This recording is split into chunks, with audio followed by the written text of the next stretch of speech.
Hello everyone, welcome to my third video in my STALKER Call of Pripyat Misery 2.1 mod walkthrough. I picked up where I left off.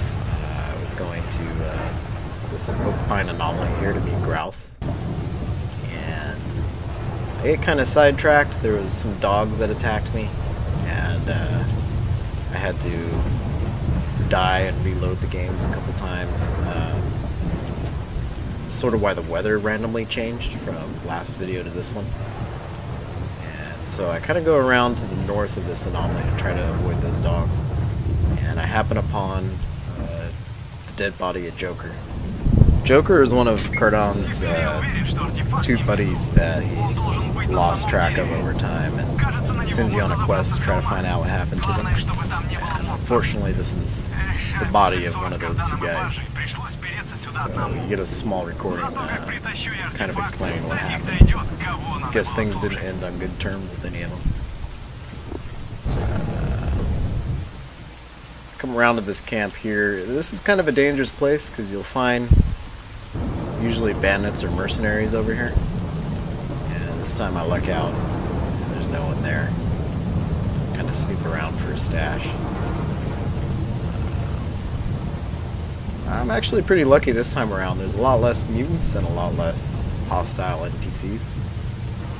It can get pretty insane at times. You'll try to get from point A to point B, and every 10 meters you're in some kind of firefight with something.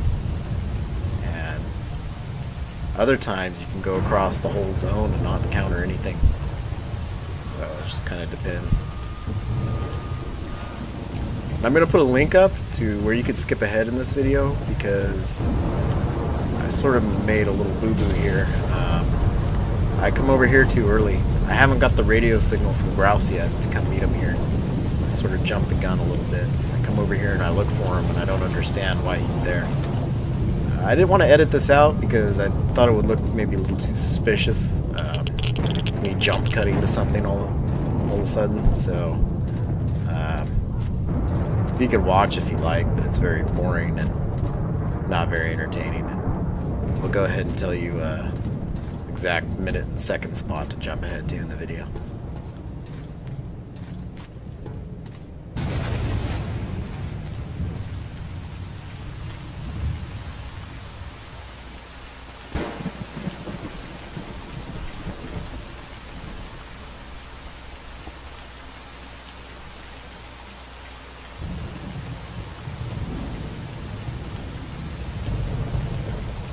Even without the PDA, your tab key will still show your mission objective and give you a brief little summary. So that can come in pretty handy. It actually helped me figure out what the hell I did wrong.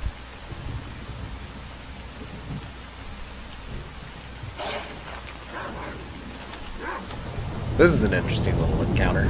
I run into this dog and I shoot at him, and him and his buddies just run away.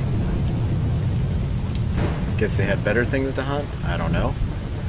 I'm surprised I didn't get torn to pieces. But since they ignored me, I decided to ignore them and I carry on with my mission. That little glow that you just saw there was actually an artifact hitting an anomaly. And that's really one of the best ways to check if... And there's Grouse. That's the best way to check if there is an artifact in an anomaly, is to keep your eye open for the anomalies being set off by something. And because the artifacts are invisible until you get close to them with a detector of some sort,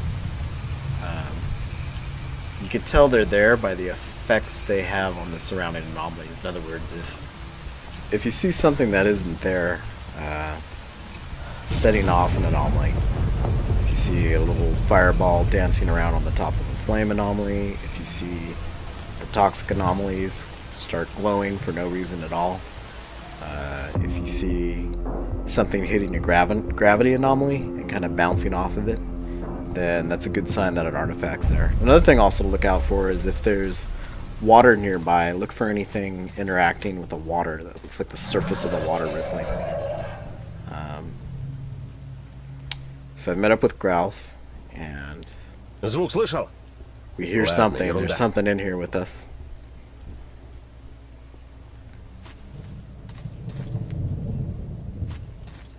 This is a great place to come early on in the game because there is a ton of stashes and loot to get, and as long as you have a shotgun and you stay close to here's a stash right here, by the way.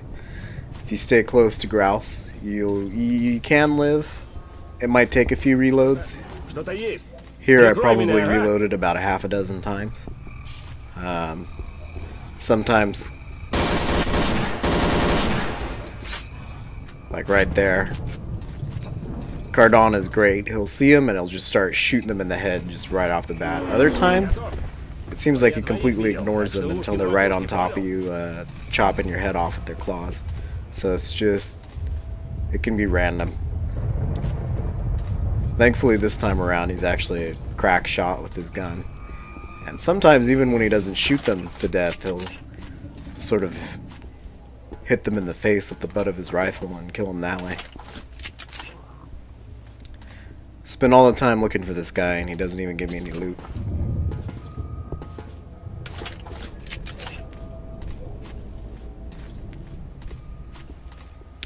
So I showed where one stash was already. There's another stash over here. And that's one that's hidden in a container, which usually have better loot. And there's a smaller one up here.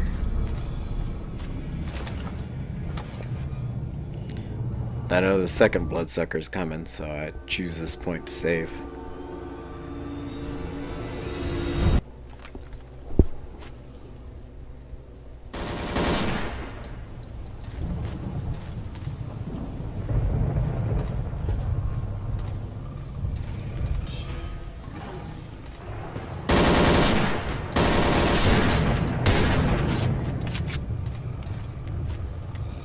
Perfect.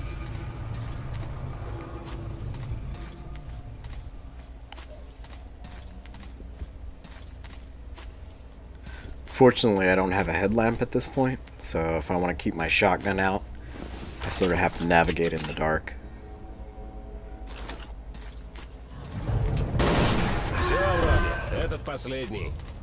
There we go, that takes care of all three of them.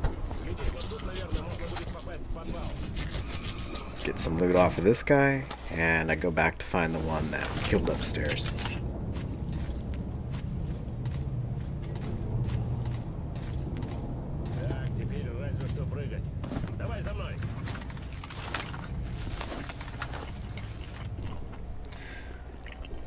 I don't get hungry as much as I thought I would as an assault class. I think I did go hungry a lot less frequently as a sniper, but it's pretty manageable. It's not as much of an issue as I had thought it might be. There's one stash there underneath the stairs I came down, and over here in this corner you'll find another one within a container.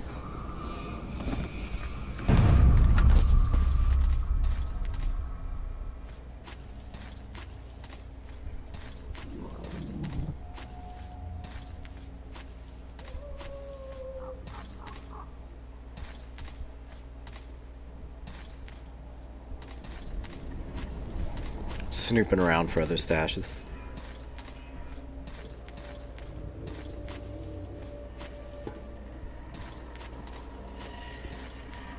I think I got all of them. I may have missed one, but I'm not entirely sure.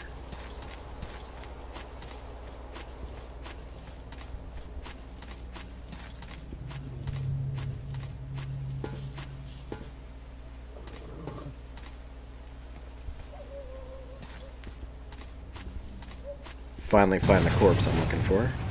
And again, it gives me nothing.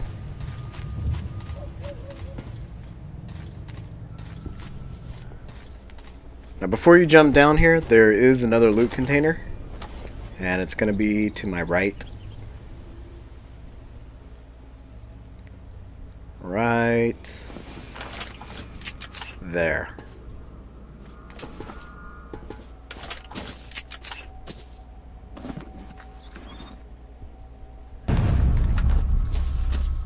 So the loot you find in containers and boxes and backpacks. They're actually a lot better than the ones that they've replaced that were actually in the game, marked on the map. Like I said, I haven't found all of the Misery specific loots, but the stashes, but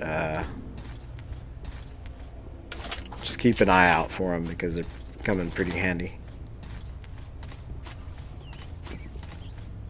Now this is the real reason why you want to come down here and do this quest as soon as you can, almost, is these 3 bodies that are down here have a ton of loot. And as you can see, this guy even has an artifact on him. Unfortunately, I don't have anything to carry it with, which is sort of why I leave it on him for the time being. I'm giving time for Grouse to come and inspect everybody. And there's a door behind him there that he has to pick the lock.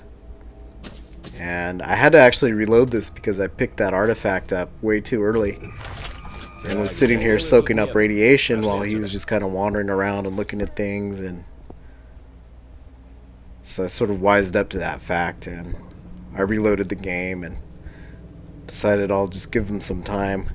And then right here is about where I go back and grab that artifact. Because I don't want to get so much radiation that I die trying to head back to the Skadovsk.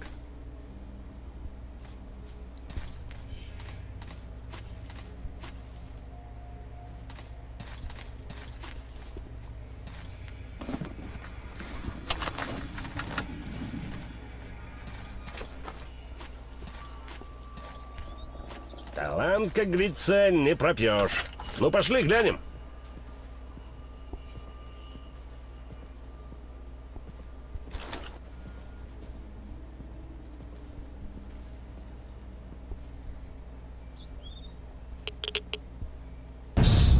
Черт, тут полно кровососов. Спят, что ли? Давай-ка на цирлах, чтобы без шуму и пыли. Yeah, believe it or not, if you're going through this area and you bump right into bloodsuckers, it doesn't do much. It doesn't wake them up. I almost wonder if I ran or I walked or made a lot of noise or walked up and shined a flashlight in their eyes, if they'd even react. Might be just scripted that they stand there like zombies. Apparently that's how they sleep, standing up.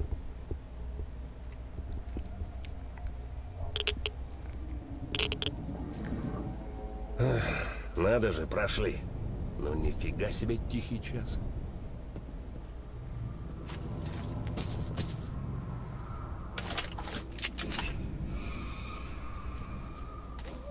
Вроде выход. Прыгай!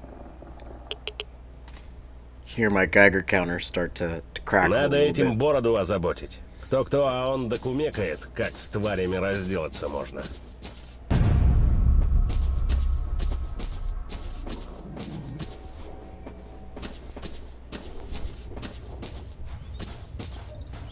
Так, Данилу по результатам не нашли. Есть у меня одна идейка насчет того, где он теперь. Я, пожалуй, проверю, там свяжемся. А ты сейчас расскажи народу об этих, блин, сосателях. С ними нужно что-то делать. And there we go, I'm free to go back.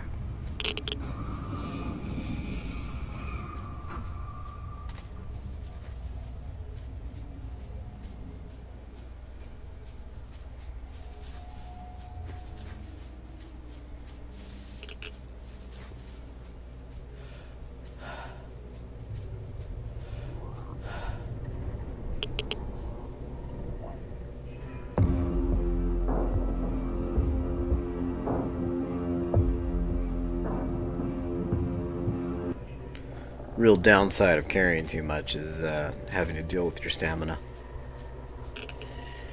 Every 20 or 30 meters you're having to stop to catch your breath.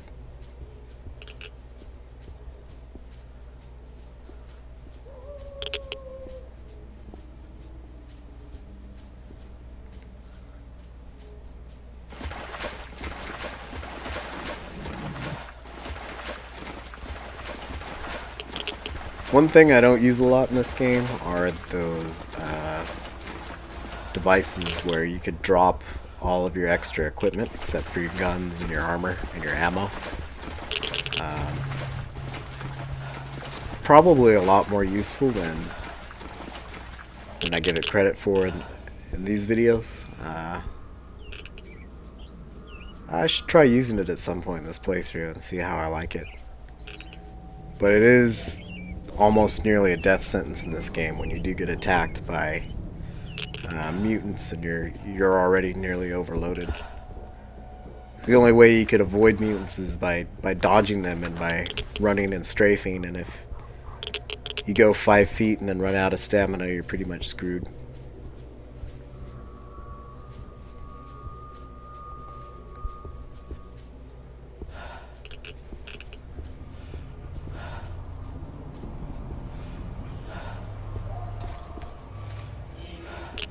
And even in firefights, it's not wise to stay in one area too long, even if you are behind cover. Enemies, the AI in this game, they don't spam as many grenades as I would say the AI in vanilla Clear Sky. That's just ridiculous. They would have bucket loads of grenades, and it's almost as if their grenades were heat-seeking. They'd come at you from around corners and over or under cover, or it was just nuts. They tone it down quite a bit for Call of Pripyat, and Misery Mod kind of stays faithful to that. But one thing that does drive me nuts is that enemies, NPCs with grenade launchers on their rifles, usually that's how you die most often when you're fighting groups of bandits or mercenaries, or those damn M203 grenades, or the other type of grenade they use. I think it's F1. I don't remember, but anyways, that will get you every time. And they're not very easy to avoid because they just shoot right out of the gun straight at you. So moral of the story is, if you're in a firefight, it's good to jump from cover to cover and always stay on the move and never stay in one place too long.